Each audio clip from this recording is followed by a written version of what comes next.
We were also interested in a couple of the activities they were doing. So the Boundary Waters is a place where fishing is extremely important. Again, coming from the state of Minnesota, fishing is very important to all the individuals that live in Minnesota. It's actually written into their state constitution. They have the right to hunt and fish. So it's something they place a lot of importance in. We asked them, did you fish on this trip and was it a priority? And we saw those numbers start to drop. From 83% to 77% and from 47 to 35. And this matches what you'll see in other types of national trends. So you look at the other national trends for hunting and fishing, these kind of decreases in participation have definitely continued to go on.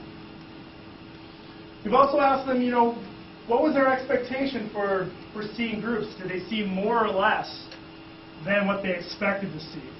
And I apologize, some of that's being cut off right now, but the vast majority, about 50%, their expectations for what they saw is what they did see. They have pretty much seemed to be coming prepared for what's going to be there. And then lastly, we asked them about some conditions to evaluate. How have the resource conditions changed? And they're seeing a lot of those are improving. So maintenance of portages, the amount of litter, the ability to find an unoccupied campsite, all these have gotten better over the course of the last 16 years from back in 1991. The only one really changing is large groups. They are seeing more large groups, and they're seeing that as more of a problem as time has gone on. All right, so just to discuss that a little bit, for me, I've been really trying to figure out this generational issue. Because again, there doesn't seem to be a specific reason necessarily why this should be a gender-specific activity or a gender-specific wilderness area. So, in some of the information I've looked at, I've looked more recently comparing the two groups. It's not an educational difference. It's not a wilderness experience difference. Men and women both have similar amounts of that of the people we talk to. It's not really based on income. It's more based on, I believe, how they're exposed to the experience.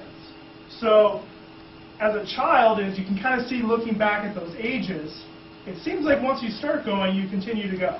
So you have to have that first experience that gets you hooked on going to this wilderness place.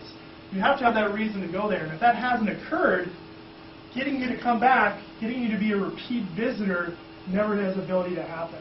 So if young women aren't taken by parents or by other role models, other women who would take them and show them how to use this area, they're never getting that opportunity, it appears to you.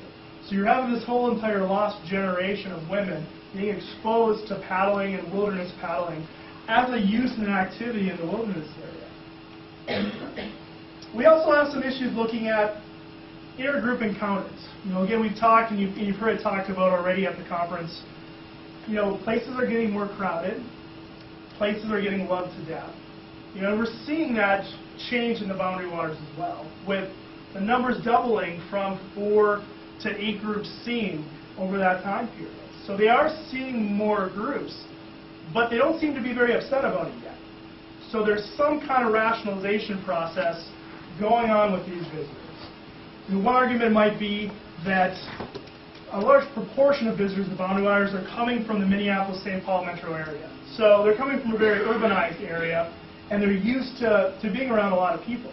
Even if you look at the way demographics have changed in Minnesota, it's become more urbanized. The rural populations have definitely shrunk. So we're seeing them be used to seeing more people, and it doesn't seem to be bothering them that much.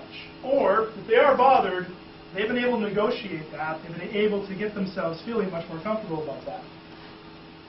Also could go along the lines of the U.S. Forest Service and the wilderness managers are doing a much better job probably of providing information of where to go. There are certain areas that are going to be less crowded than others, and they're able to really provide that information to the visitor to give them a better sense of if they want that solitude experience, if they want to see no one over the course of their trip, they don't know where to find that and where to go with that. And then lastly, looking at the conditions, it's probably a very good thing that resource conditions aren't causing as much of a problem. That they're seeing less and less of a problem with resource conditions.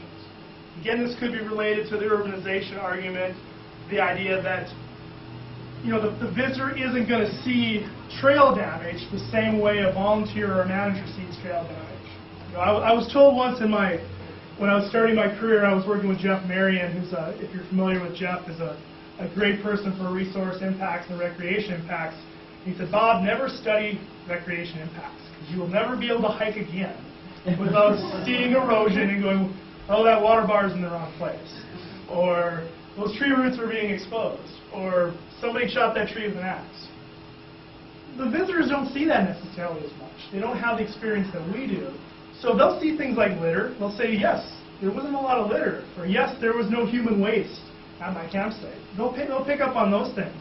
But the other resource objectives that we manage for, they're not as tuned into. Well, I think the next thing to talk about then really is, what are some other trends that we're seeing? And some of these are directly relatable, that we can actually have some functional effect on, and some of them are ones that we're finding ways just to cope with or to mitigate. They've been really challenging. So I want to walk through a couple of these here, and we'll kind of talk through what's going on. Now, climate change is always a really challenging one. And I put a couple words up here. Is climate change the precursor? Is it the driving force? Is it part of the ways that it's working within different cycles and effects? But at the end of the day, it's still having a very dynamic relationship with what's going on across wilderness and protected area landscapes.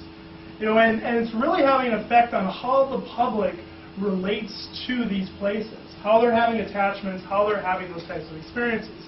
So for the first example I kind of put here, I find this one really illustrates the point well, is the idea of coral reefs. So any of you that have children or have grandchildren or have been around kids, if you go to an aquarium that every clownfish is now Nemo, right? Disney has done a great job of making every fish important. And when you think about that, that's what they've started associating with marine habitat, with marine wilderness. It's these iconic things like the clownfish and the other species that are there that are really making that what's important to them. Well, with the climate changes that we're seeing, the coral bleaching is starting to occur just because of those small temperature changes. So we're losing a lot of the coral reefs along a lot of our coastal areas, a lot of our marine wilderness areas, both in the U.S. but also internationally as well. So when you start losing those iconic pieces, you start losing the fish that are there, those people who have formed an attachment because they're divers and they've had a lot of experience with these aquatic habitats, they're having those challenges. So those aren't really there for them to understand anymore. Likewise, you can look at fire regimes. What has climate change done to fire regimes? So we're having larger catastrophic fires. We're having longer fire seasons as time goes on. And you put that back to the visitor again, it's how does that change your experience? How does that change your connection with the place? So even looking at the NWSA website, the Cantrell had his story on with the fires that were burning in Colorado and in the Southwest and the rest of the West, how that made him feel to see those favorite places, those favorite wilderness areas, not be the same anymore. And that's not demonizing fire. Smokey the Bear has done that for us for a long time.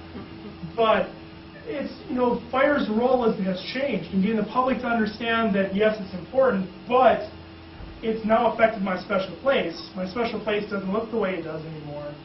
That's something that, as managers, we still got to try to get out in front. We still got to be able to help people cope with those feelings and be able to understand what's going on. And climate change has also led to a lot of different issues with sensitive species.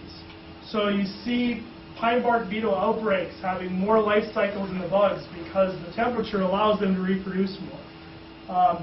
I could have went for the iconic picture of the polar bear on the ice float, but you can think again of some of those species where these are making large changes, and it's changing dramatically what that landscape looks like. Technology is always a big one. And technology has kind of what you could say is it's got the good, the bad, and the ugly sometimes. I don't know if folks know what this is, but in case you need to recharge any of your electronic devices, you can now bring your own personal windmill to put on top of your tent. It's got a USB port on it. That'll charge your iPhone or your laptop or your iPad. There's another one actually where it's done through heat conduction. So you put your metal pot on the stove and it's got a cord coming out of the pot that'll also charge your iPhone. So while you're cooking your stew at base camp or after you've got your horses all tied up and you're making dinner, you can charge your iPhone. And almost any respectable adventure extreme sports person doesn't go somewhere without their personal video camera. So if you see the advancement of the GoPro on your mountain bike, on your kayak, on your downhill ski run, we've seen a lot of these things. So these are really becoming immersed in our experiences in protected areas in the wilderness. And that might come from a lot of different areas. There's this preparedness and safety argument. Do we need this to be safe? Do we need this to be able to feel comfortable in the wilderness? If you ask staff members, it's like every time a repeater goes up or they bring out their two-way radios, like, is that what was supposed to be there for? Is it helping us do our jobs? Some of those are very philosophical debates that don't have simple answers. Is there when it comes to risk management and those types of things. And it's driven our communication strategies. How are we going to do these things? Leading us to really, at the end of the day, we have a very plugged-in society. Is it getting harder to take tech out of our lives?